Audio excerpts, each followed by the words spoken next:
ఈరోజు ఇక్కడ అహోబిలంకి రావడం నాకు చాలా సంతోషంగా ఉంది. మాకు ఎప్పటి నుంచో అనుకుంటూ ఉన్నాం, నేను రావడం ఫస్ట్ టైం. పెళ్ళైనప్పటి నుంచి వెళ్దాం అని చెప్తున్నారు, కానీ అనుకున్నాను కానీ ఎన్నోసార్లు కుదరలేదు. దేవుడే పిలిపించుకుంటారంటారు చూడండి, అది నిజం, మాటలు నిజం.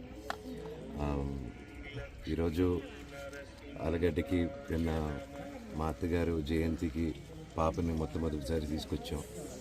అండ్ అది కూడా అత్తగారి జయంతికి తీసుకొద్దామని ఇప్పుడు ఎంతో కాలంగా వెయిట్ చూస్తున్నాం. షూటింగ్లు జరుగుతూనింది, ఆవిడ పనుల మీద ఉన్నారు, పిల్లలు. సో ఫైనల్గా నేను బ్రేక్ తీసుకొని ఆ ప్రొడక్షన్ కూడా నాకు ఆఫ్ ఇవ్వడం థ్యాంక్ యూ. అండ్ ఈరోజు ఇక్కడ రావడం చాలా మనశ్శాంతిగా ఉంది. ఎంతో మనసు భారంతో వచ్చాను, ఇక్కడికి వచ్చాము. అండ్ ఊరికి రాగానే మా బంధువుల్ని, మా ఇంట్లో వాళ్ళని ఇక్కడ అందరిని చూడగానే చాలా ఆనందంగా ఉంది. వాళ్ళ ప్రేమ, ఆప్యాయత. అండ్ అలాగే ఒకరోజు ఉండి గుడ్లన్నీ తిరిగి వెళ్దాం, ఇక్కడ అహోబిలానికి వచ్చి వెళ్దాం అని నేను రాత్రి రావడం జరిగింది. వచ్చి తిరిగి వెళ్ళాము, కొంచెం చీకటి పడింది వచ్చేసరికి. లేదు తెల్లారుజాను మళ్ళీ వద్దామని ఈరోజు మేము పొద్దున్నే బయలుదేరాల్సింది ఉండి మళ్ళీ గుడి దగ్గరికి వచ్చి ఇక్కడ టైం స్పెండ్ చేసి కొంచెం దేవుడి దర్శనం, ఇక్కడ కొంచెం టైం స్పెండ్ చేస్తేనే మనసు చాలా ఆనందంగా ఉంది.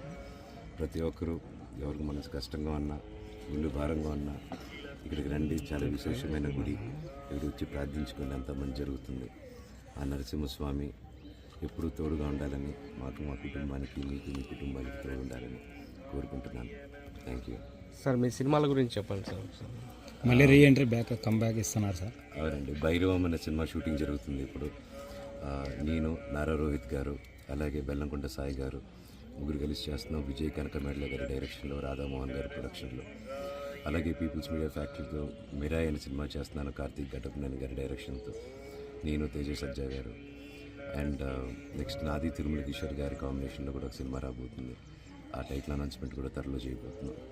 అంతా మీ ఆశీస్సులు, దేవుడు ఆశీస్సులు ఎల్లప్పుడూ మాకు ఉంటాయి. సార్ మిరాయిలో విలన్గా ట్రై చేశారా? సర్ప్రైజ్ చూడండి.